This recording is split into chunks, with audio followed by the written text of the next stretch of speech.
Graças a Deus, irmãos. Muito bom revê-los, depois de algum tempo fora. Mas não foi tanto tempo assim, eu acho. Gostaria que os irmãos abrissem suas Bíblias em Provérbios, capítulo 4.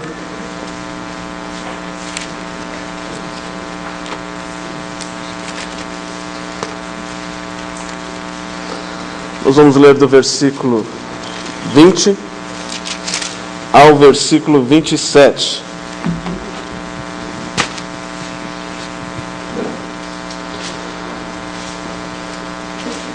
Há um ditado popular que diz que se conselho fosse bom, não se dava, se vendia.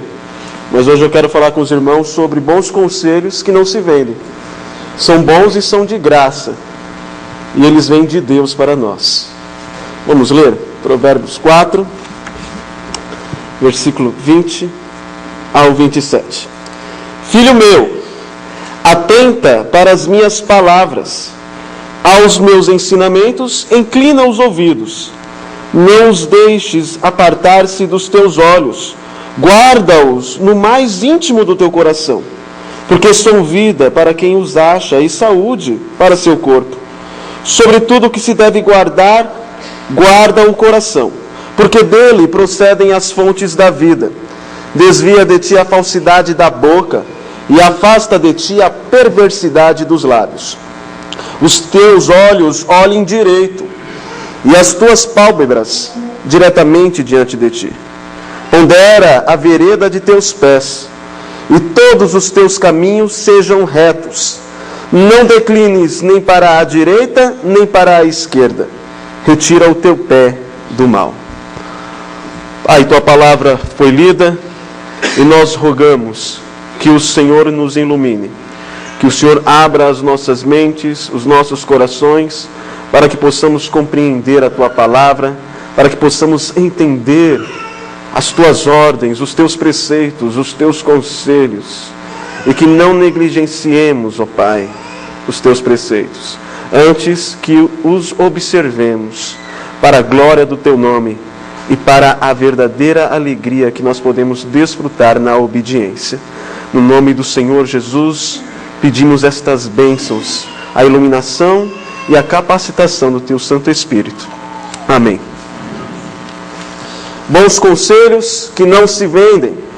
Esses conselhos são bons porque eles não são os meus conselhos pessoais. Esses conselhos são bons porque foram dados por um homem muito sábio. Mas além disso, principalmente, esses conselhos são bons porque têm sua fonte no próprio Deus. Afinal, foi Deus que inspirou o sábio a que os escrevessem. Esses conselhos vêm de Deus. Esses conselhos vêm daquele que nos criou, daquele que nos conhece, daquele que nos salvou. Talvez você diga, mas eu não preciso de conselhos. Eu considero-me uma pessoa muito sábia. A Bíblia diz, não te estribes, não te apoies no teu próprio entendimento, na tua sabedoria. E aquele que é sábio, mas que é dado a ele mais sabedoria, ele se torna ainda mais sábio. Talvez você argumente, eu não preciso de conselhos, já conquistei tudo o que quis na vida, tenho o suficiente, para que eu precisaria de conselhos? Talvez você diga, eu já tenho tudo o que eu quis, e eu já segui todos os conselhos que eu poderia seguir para obter o que eu tenho, e eu estou satisfeito. Mas pessoas perderam anos de trabalho, anos de casamento, de boa fama, por causa de 5 minutos. 5 minutos de prazer pecaminoso, 5 minutos de descontrole. Nós temos vários exemplos. Talvez um dos exemplos mais clássicos para nós homens foi do jogador francês Zinedine Zidane, na Copa do Mundo, quando a França foi para a final com a Itália. O jogador que era mais conceituado, todos entendiam e sabiam que ele faria a diferença. Os italianos sabiam que ele faria a diferença, os franceses também, e o zagueiro da Itália também. E o provocou, ele perdeu, ficou descontrolado, agrediu o zagueiro e foi expulso. em 5 minutos, menos de 5 minutos, em segundos, ele colocou em risco tudo aquilo que ele havia construído em anos de carreira. Talvez você diga, bem, eu não preciso de conselhos porque sou experiente, sou velho, sou maduro. Mas é interessante lembrarmos que foi em sua maturidade que Davi cometeu grandes pecados. Cobiça, o adultério, homicídio. Foi em sua maturidade, em sua experiência, que as mulheres desviaram o coração de Salomão. Foi quando velho que Noé se embebedou. Então, independente do que você já tenha conquistado, da sua idade, independente do seu grau de conhecimento, todos nós precisamos de conselhos, ainda mais desses conselhos que vêm da parte de Deus. Mas antes de nos voltarmos a estes conselhos de fato, porém devemos preparar os nossos corações para receber esses conselhos da parte do Senhor. E é o que o autor, que o sábio faz. Versículo 20 diz: Filho meu, atenta para as minhas palavras, aos meus ensinamentos inclina os ouvidos. Não os deixes apartar-se dos teus olhos. Guarda-os no mais íntimo do teu coração, porque são vida para quem os acha e saúde para o seu corpo. Perceba que primeiro, antes de tudo, antes de ouvirmos, de lermos os conselhos do sábio, nós devemos ter uma disposição. É necessário que haja disposição da nossa parte. E o verbo aqui no hebraico, quando nós lemos atenta, a ideia aqui é que você tem que preparar. Que essa atenção, ela é fruto de uma disposição do coração em estar atento, cuidadoso ao que será dito. Ele está enfatizando aqui a responsabilidade humana em nós nos atentarmos às palavras que serão ditas a nós. Então, primeiro, é necessário que haja em nós disposição. Atenta para as minhas palavras e aos meus ensinamentos, inclina os ouvidos. 2 verbos, atenta e inclina. Todos eles apontam para a disposição que nós devemos ter em relação a estes conselhos que virão. Segundo, é necessário retenção, ou seja, reter esses conselhos. O versículo seguinte diz: não os deixes apartar-se dos teus olhos. Não esqueça. Depois de você entender, você dispõe o coração para entender, e depois que você entender esses conselhos, não deixe esses conselhos se apartar dos teus olhos. Guarda-os no mais íntimo do teu coração. Não os deixes apartar-se e guarda-os no mais íntimo do teu coração. Retenha. Leve-os para a vida toda, para todas as áreas da sua vida, para todos os contextos em que você está inserido. Não se esqueça desses conselhos. Tenha disposição e retenha esses conselhos. Por quê? O versículo 22 diz: porque são vida para quem os acha e saúde para o seu corpo. Quais os benefícios de seguirmos estes conselhos que virão? Porque eles são vida para quem os acha e saúde para o seu corpo. São conselhos de vida saudável, de vida equilibrada, vida que glorifica a Deus. São conselhos que traz equilíbrio à nossa vida, que nos traz vida abundante. Então, até aqui você sabe como você tem que ouvir esses conselhos. Com disposição, reter, sabendo que esses conselhos têm um propósito. Ele nos traz vida e saúde, nos traz vida abundante, nos traz vida equilibrada, se nós os seguirmos. Em seguida, então, vemos os conselhos. E o primeiro conselho, e o mais importante, e vem em primeiro, não é por acaso, é guarda o teu coração. Primeiro conselho: sobre tudo o que se deve guardar, guarda o coração, porque dele procedem as fontes da vida. Agora, a ideia de guardar aqui não é a ideia de esconder apenas, é uma ideia do indivíduo que guarda um prisioneiro, que guarda um tesouro, que vigia, que cuida. Então, sobre todas as coisas que você deve guardar, guarda o teu coração. E o que é o coração? No Ocidente, na nossa cultura, o coração ele é muito relacionado às emoções.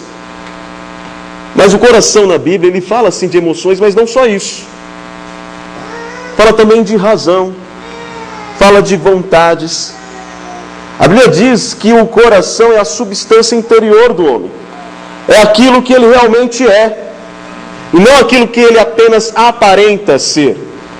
Nós já lemos aquele texto lá em 1 Samuel, quando Samuel é enviado por Deus para escolher um novo rei. Os irmãos de Davi aparecem, belos, vistosos, e Samuel pensa, é este. E Deus reprova. Deus diz, não é. Agora é este, porque é forte, porque parece ser capaz, tem o aspecto, as características de um bom guerreiro, e Deus diz, não é. E Deus vai dizer a Samuel, não atentes para a sua aparência, nem para a sua altura, porque eu rejeitei, porque o Senhor não vê como vê o homem. O homem vê o exterior, porém o Senhor vê o coração. Isso está lá em 1 Samuel, capítulo 16, versículo 7. É do coração que procedem os pensamentos. A razão. Nós lemos lá em Hebreus que a palavra de Deus ela é apta para discernir os pensamentos e propósitos do coração. Aí em Hebreus capítulo 4, versículo 12. É do coração que procedem as palavras. Jesus disse em Lucas 6, versículo 45. A boca fala do que o coração está cheio. É do coração que procedem os atos que agradam a Deus. Jesus disse, Paulo diz, não servindo à vista, como servos de homens, mas servir, fazendo a vontade de Deus, de coração, fazendo de coração a vontade do Senhor, para que o Senhor se agrade. Efésios capítulo 6, versículo 6. É do coração também que procedem os atos que desagradam a Deus. Em Mateus capítulo 15, versículo 19, Jesus pergunta, de onde vêm as más atitudes? De onde vem a prostituição, o homicídio, o roubo, a inveja? De onde, se não do coração? É com o coração também que se crê. Romanos 10, versículo 10. Porque com o coração se crê para a justiça e com a boca se confessa a respeito da salvação. Então o coração na Bíblia é o centro, é a substância interior do homem, que pensa, que sente, que tem vontades. E quais são as características do coração humano? Em Jeremias capítulo 17, no versículo 9, o profeta nos diz que o coração é enganoso, mais que todas as coisas, e desesperadamente corrupto, e é até difícil de conhecer. Se você ficasse sabendo que uma pessoa, que há pouco tempo você foi apresentado, ela é uma pessoa que engana, ela é uma pessoa que distorce, ela é uma pessoa que se aproveita dos outros, com certeza você teria algumas reservas. Você até conversaria, mas ficaria um tanto desconfiado. Quando nós lemos essa descrição de Jeremias a respeito do coração humano, a ideia é que nós fiquemos desconfiados com nós mesmos. Há tantas pessoas que disseram, jamais eu farei isso. Passa algum tempo e faz. Enganoso é o coração, desesperadamente corrupto. Quem o conhecerá? Ele nos engana. Uma outra característica do coração é que ele é atraído para o mal. E sabendo disso, o salmista disse ao Senhor, não permitas que meu coração se incline para o mal, para a prática da perversidade, na companhia de homens que são malfeitores, e não coma eu de suas iguarias. O coração também ele é dividido. Uma hora ele está inclinado a Deus, outra hora, obviamente do salvo, ele está inclinado ao pecado. O salmista, no Salmo 86, versículo 11, diz: ensina-me, Senhor, o teu caminho, e andarei na tua verdade. Dispõe-me o coração para só temer o teu nome. A palavra hebraica para dispor, dispõe o meu coração, é também traduzida por unir. Une o meu coração. Que o meu coração só seja teu. Que eu siga apenas os teus caminhos. Que eu me incline apenas à tua vontade. E o coração, como diria Calvino, é uma fábrica de ídolos. Se Cristo não reinar, alguma outra coisa há de reinar. Ele é essencialmente religioso. Até um ateu expressa a religiosidade. Ele coloca a fé em algo, na ciência, no dinheiro, nas pessoas, em si mesmo. Se Cristo não reinar em seu coração, alguma outra coisa há de reinar. Seja fé nas pessoas, seja fé em ídolos conceituais, posições políticas ou filosóficas, independente delas serem conservadoras ou progressistas. Mas nós podemos buscar satisfação, segurança e alegria nessas coisas, porque o coração, ele é idólatra. Cristo deve reinar. Nós não podemos servir a dois senhores. É o que Jesus nos disse. E por que guardar o coração? Porque o coração sente, pensa, tem vontade. A afetividade, a racionalidade, a volição são características do coração. Blaise Pascal diz, certa vez, que o coração tem razões que a própria razão desconhece. Devemos guardar o coração porque ele é a fonte das atividades do corpo. Ele direciona nossas ações, interações e relações. Dele procede a direção que nossas vidas tomam. Acho que os irmãos já ouviram dizendo que a cabeça de cada um é o seu guia, né? Você pode aconselhar, mas no final das contas, ela vai seguir o caminho do seu coração, da sua mente. O segundo conselho que o sábio, inspirado pelo Espírito Santo, nos dá, está no versículo 24. Desvia de ti a falsidade da boca e afasta de ti a perversidade dos lábios. John Bunyan ficou muito conhecido com o seu sucesso O Peregrino, mas ele escreveu outros livros, e um livro muito bom é Guerras na Cidade de Alma Humana. E neste livro, ele compara o ser humano a uma cidade. E ele diz que nessa cidade você tem portões. E ele dá nomes a esses portões. Um portão se chama olho. O outro portão, boca. E ele vai dando nome a esses portões, que são os sentidos. E o que ele está dizendo é que os sentidos, as portas desses portões desta cidade, dão acesso ao local em que toda a cidade é administrada, o centro dela, que é o coração. Então ele diz que os lábios, os olhos, eles podem expressar o que o coração está sentindo, o que o coração quer, mas ele também é influenciado exteriormente. Aquilo que você deposita o seu olhar por um longo tempo pode influenciar o seu coração, a sua mente. Então é uma estrada, é um caminho de duas vias. Então ele diz, é necessário que guardemos estas portas, que saibamos administrar aqueles que entram e saem, para que nenhum inimigo entre por estas portas, por esses portões do sentido, e tenham acesso ao coração, a sede administrativa da cidade humana. E é interessante que o sábio, ele começa agora a falar da boca, depois ele vai falar dos olhos, e depois dos pés,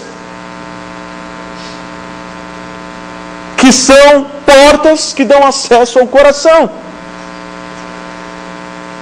Ele diz, desvia de ti a falsidade da boca, afasta de ti a perversidade dos lábios. Guarda agora os seus lábios. Porque guardar os seus lábios é guardar também o coração. Guardar os olhos é também guardar o coração. Guardar os pés é também guardar o coração. Porque tudo isso Lábios, olhos, pés são portas que dão acesso à central administrativa da cidade humana. O indivíduo é aquilo que ele fala, disse alguém, que eu não me lembro agora. Mas é interessante, você pode enganar muito com palavras. Mas já viram aquelas pessoas que falam, que enganam, que mentem, e de repente as palavras dela o traem? Ela se contradiz, você pega alguns detalhes. Nós vemos isso como os investigadores, né? Quando eles descobrem um grupo que cometeu algum crime, a primeira coisa que eles fazem é separar os indivíduos. E vai conversando, e eles percebem que o discurso se contradiz. As palavras traem, porque o indivíduo é aquilo que ele fala. As palavras traem os perversos. O texto diz: desvia de ti a falsidade. Uma tradução mais literal da palavra hebraica, traduzida como falsidade, é distorção. Afasta de ti a perversidade, o desvio. Ou seja, mantenha-se o mais longe possível de toda a falsidade no modo de falar, a saber, a mentira, o engano, a insensibilidade, a ofensa, a distorção dos fatos, a desproporção exagerada, a brutalidade, a agressividade no falar. Em Colossenses, capítulo 4, versículo 6, Paulo orienta a igreja de Colossos: a vossa palavra seja sempre agradável, temperada com sal, para saberdes como deveis responder a cada um. Naquela época, obviamente, eles não tinham geladeira, e para conservar a carne, eles colocavam no sal. Ou seja, as suas palavras não podem degenerar o ambiente em que você está. Elas devem ser temperadas do sal para reter a podridão, para que a corrupção não se espalhe. Essa deve ser a palavra do cristão. Obviamente, isso exclui a fofoca, tão praticada, um pecado tão comum. Tiago, capítulo 3, do versículo 5 ao 12, diz: observai igualmente os navios, que sendo tão grandes e batidos de rijos ventos, por um pequeníssimo leme, são dirigidos para onde queira o impulso do timoneiro. Assim também a língua, pequeno órgão, se gaba de grandes coisas. Vede como uma fagulha põe em brasas tão grande selva. Ora, a língua é fogo, é mundo de iniquidade. A língua está situada entre os membros de nosso corpo e contamina o corpo inteiro. E não só põe em chamas toda a carreira da existência humana, como também é posta ela mesma em chamas pelo inferno. Pois toda a espécie de feras, de aves, de répteis e de seres marinhos se doma, e tem sido domada pelo gênero humano. A língua, porém, nenhum dos homens é capaz de domar. É mal incontido, carregado de veneno mortífero. Com ela, bendizemos ao Senhor. Bendizemos ao Senhor e Pai. Mas também com ela amaldiçoamos os homens, que são feitos à semelhança de Deus. De uma só boca pode proceder bênção e maldição? Meus irmãos, não é conveniente que estas coisas sejam assim. Acaso pode a fonte jorrar do mesmo lugar o que é doce e o que é amargoso? Acaso, meus irmãos, pode a figueira produzir azeitonas ou a videira figos? Tampouco fonte de água salgada pode dar água doce. Ou seja, você é uma coisa ou outra. Há necessidade de coerência no nosso falar. E tantos palavrões, tantas palavras indecentes, que nós apenas dizemos, são interjeições, não significam nada. E a palavra diz, para que tenhamos cuidado com o palavreado obsceno. Isso não glorifica a Deus. É necessário que tenhamos cuidado quanto a isso. Pedro nos diz em sua primeira epístola, no capítulo 3, versículo 10, pois quem quer amar a vida e ver dias felizes, refreie a língua do mal e evite que seus lábios falem dolosamente. Isso vai ao encontro desses conselhos, porque esses conselhos, como nós vimos, eles trazem saúde, eles trazem vida. E Pedro diz: quem quer amar a vida e ver dias felizes, refreie a língua e evite que seus lábios falem dolosamente. O terceiro conselho do sábio está no versículo 25. Os teus olhos olhem direito e as tuas pálpebras diretamente diante de ti. A ideia do texto é que há diante deste filho, deste homem, um caminho reto. Há um caminho reto diante de nós, que Deus revelou em sua palavra. E cabe a nós não nos desviarmos. Cabe a nós não olharmos nem para a direita nem para a esquerda. O texto diz: os teus olhos olhem direito e as tuas pálpebras diretamente diante de ti. Não desviem o olhar. Já ouviram aquele ditado infame? A grama do vizinho sempre parece ser mais verde. Olhar para os lados. Desviar o foco. Jesus disse em Lucas 11, versículo 34: são os teus olhos a lâmpada do teu corpo.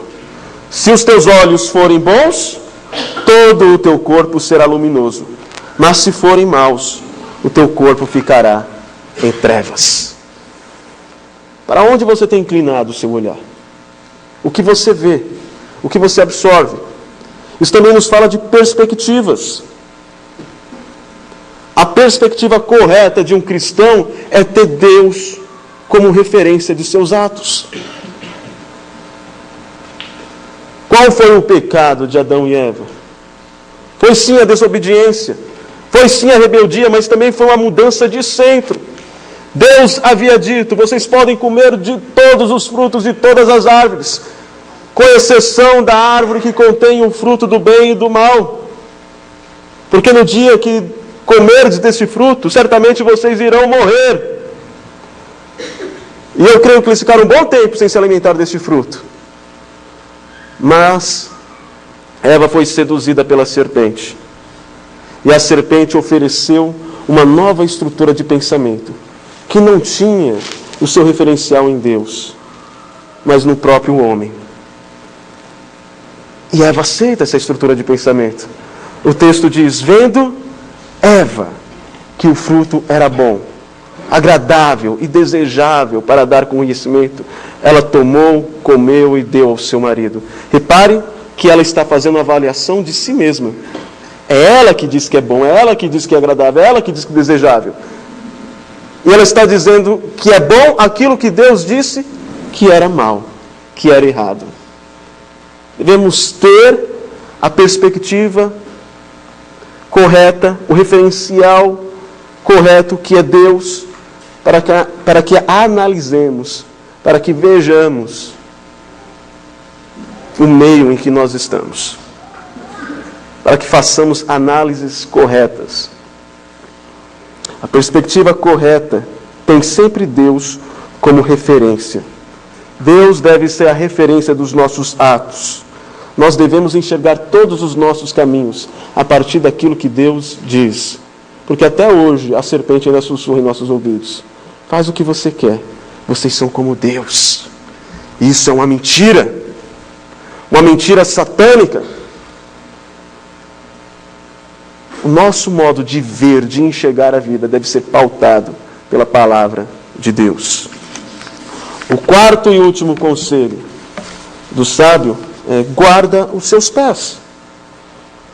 Pondera, versículo 26, a vereda de teus pés, e todos os teus caminhos sejam retos. Não declines nem para a direita, nem para a esquerda. Retira o teu pé do mal. O fato de 2 versículos serem dedicados aos pés, aos caminhos, ressalta a importância do fazer. Nossos caminhos têm a ver com o nosso procedimento, com os métodos empregados diariamente em nosso viver, nos nossos relacionamentos, no trabalho, nos estudos. A ideia é quais são os caminhos que você adota para fazer o que você faz. Quais são os teus métodos?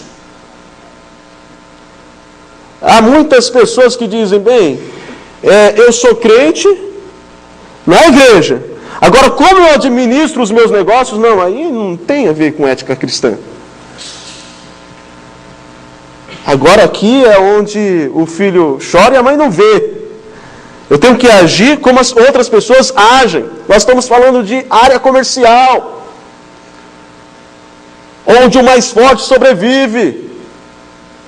Não, nos meus estudos valem tudo, até mesmo colar, porque eu tenho que passar de ano.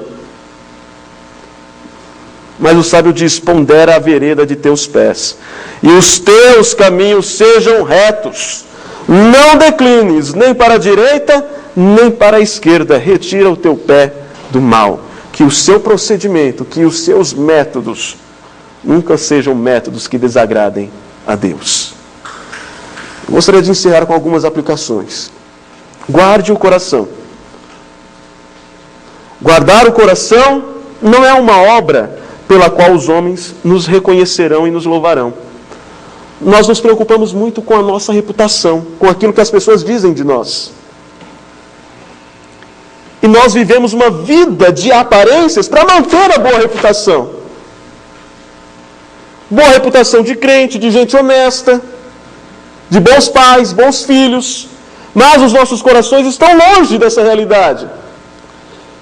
E nós nos preocupamos mais com a aparência do que com o coração, porque guardar o coração, ninguém te louva por isso. É algo íntimo, pessoal. É algo que só Deus vê. É entre você e Deus. E nós estamos mais preocupados com aquilo que as pessoas veem em nós. Então saiba que ninguém vai te louvar, ninguém vai te reconhecer pelo fato de que você guarda o coração. Mas sobre todas as coisas que você deve guardar, guarda o teu coração, guarda a tua mente. Portanto, a nossa motivação para guardar o coração deve ser, acima de tudo, a glória de Deus, não a nossa. Eu guardo o meu coração para viver uma vida santa, de integridade diante do meu Deus, para louvor e glória dEle. Que Ele sim seja glorificado. Administre seus pensamentos. Você administra o tempo, você administra dinheiro, você administra até mesmo os seus relacionamentos, mas muitas vezes, frequentemente, esquecemos de administrar os nossos pensamentos. Lutero certa vez diz, você não pode impedir de um pássaro sobrevoar a sua mente, mas você pode impedi-lo dele fazer um ninho. Há pensamentos, há propósitos que não agradam o Senhor. Retire de sua mente. O puritano Lewis Bailey escreveu um livro que é a prática da piedade. E ele diz assim, de manhã, mantenha bem fechada a porta do seu coração, para que nenhum pensamento terreno entre antes de Deus entrar. O que ele diz é que os pensamentos maus, que são contrários à vontade de Deus, quando eles tomam conta da nossa mente logo pela manhã, significa que você vai ter um dia ruim. Um dia em que você vai desagradar a Deus. Então você tem que matar esses pensamentos logo pela manhã. Que nenhum outro pensamento entre, tome conta da sua mente, que não seja, nenhum outro pensamento que seja contrário à vontade de Deus. E que o seu primeiro pensamento, que os seus primeiros propósitos tenham a ver com o viver uma vida que agrade ao Senhor. Administre, portanto, os seus pensamentos. Siga o conselho de Paulo. Finalmente, irmãos, tudo que é verdadeiro, tudo que é respeitável, tudo que é justo, tudo que é puro, tudo que é amável, tudo que é de boa fama, e se alguma virtude há, e se algum louvor existe, seja isso que ocupe o vosso pensamento. Filipenses, capítulo 4, versículo 8. E ore. Ore dizendo como o salmista, examine-me, Senhor, e prova-me. Sonda-me o coração e os pensamentos. O Senhor conhece o meu coração. Vê se há algum caminho mau e me guie pelo caminho eterno. E lembre-se da palavra do teu Senhor, do teu Salvador.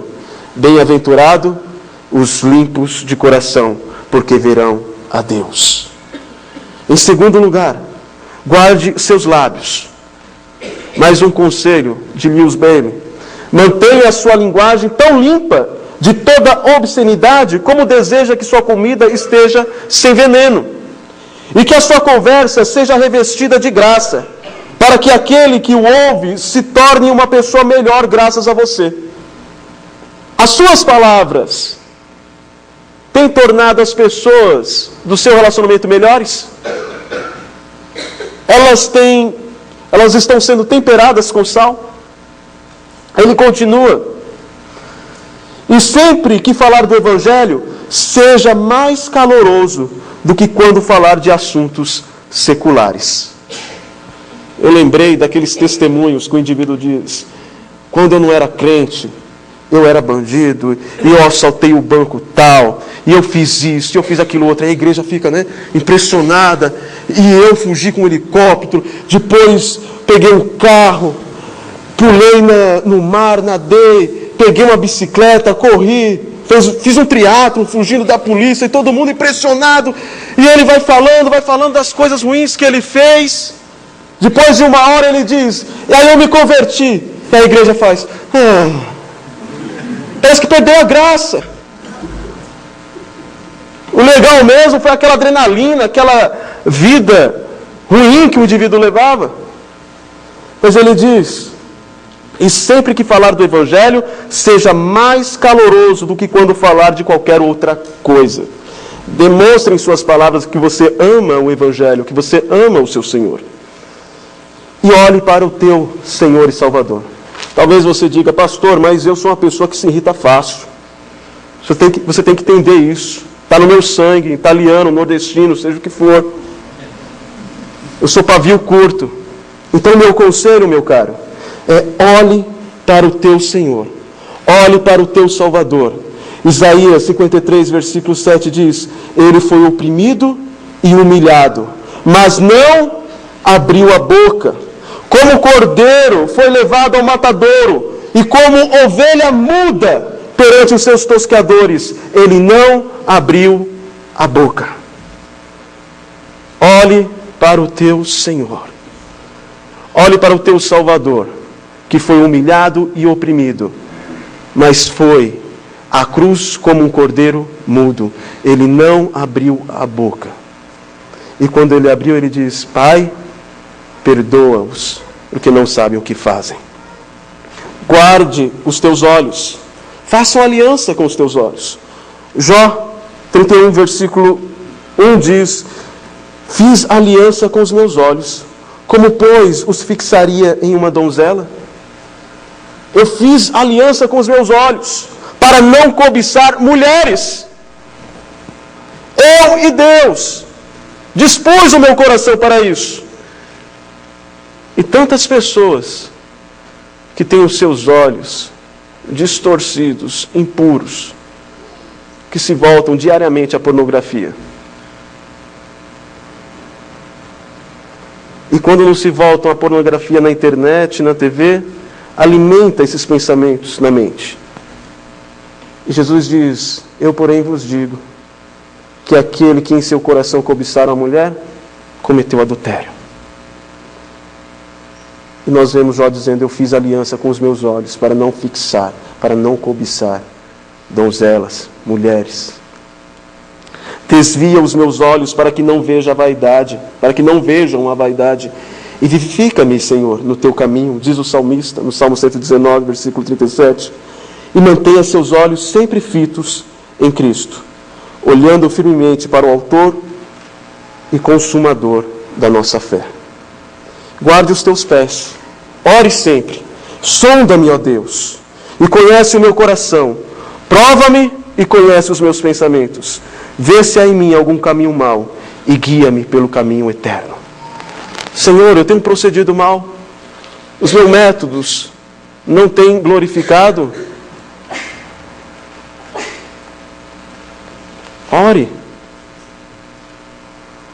Ore ao Senhor. A Bíblia diz em Provérbios 16, versículo 32, melhor é o longânimo do que o herói de guerra, e o que domina o seu espírito do que toma uma cidade. Você pode ter conquistado muitas coisas. Você pode ter conquistado uma cidade, um país. Mas é melhor que você domine a cidade humana. É melhor que você domine o seu espírito. Eis então os conselhos para que sigamos, para que tenhamos vida abundante, para que tenhamos saúde e, acima de tudo, para que glorifiquemos ao Senhor. Vamos ter uma palavra de oração, em seguida louvaremos ao Senhor, cantando o hino Fidelidade na Luta, hino de número 306. Ó Pai, tenha misericórdia de nós, Senhor. Muitas vezes vivemos vidas infelizes por consequência dos nossos erros, porque não seguimos os Teus preceitos, os Teus conselhos, que são claramente expostos em Tua palavra. Mas hoje o Senhor nos mostrou o que o Senhor quer para nós. O Senhor nos ensinou a princípio que devemos ter disposição para ouvir-te e que devemos guardar, reter as Tuas palavras, para que tenhamos saúde, para que vivamos bem, para que tenhamos dias bons aqui na terra, dados por Ti, Senhor. O Senhor também nos deu os conselhos essenciais para que alcancemos esta vida. Que guardemos, acima de tudo, os nossos corações, os nossos pensamentos, a nossa mente. Que guardemos os nossos lábios. Que das nossas bocas saiam apenas palavras que honrem o Teu nome e que edifiquem as pessoas. Que guardemos também os nossos olhos e que andemos em caminhos que o agradam. Tenha misericórdia de nós, Senhor, porque muitas vezes falhamos em seguir estes conselhos. E dai-nos a disposição vinda do Teu Santo Espírito, aquele que opera tanto no querer quanto no efetuar, para que pratiquemos a Tua palavra.